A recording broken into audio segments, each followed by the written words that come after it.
Euroregione.news.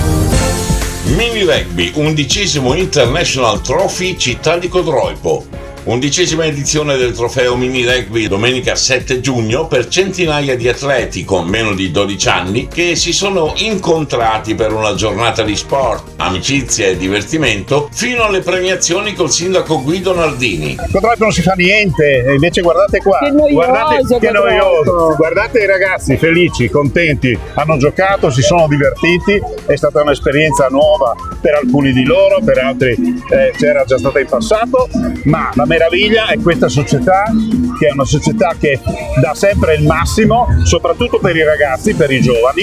Non è la prima volta che lo dimostra, ma oggi in modo particolare, quindi il Comune di Codroipo non può che ringraziare fortemente questa società che ci dà sempre qualcosa di più.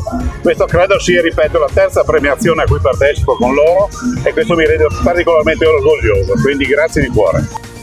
Io voglio partire un po' con i ringraziamenti, in primis al Comune di Codroipo per darci sempre il sostegno ideale per fare le manifestazioni, a tutti i ragazzi partecipanti, soprattutto quelli venuti dall'estero, la squadra del Vienna, la squadra del Zagabria e anche la squadra del Bellaria, che hanno fatto macinato veramente tanti chilometri per essere qua. E la cosa bella di questa squadra è che abbiamo fatto lo scambio di ospitalità. Quando siamo andati da loro hanno ospitato i nostri ragazzi e ieri sera sono arrivati e andati a dormire a casa dei nostri, e quindi sono nate delle amicizie bellissime.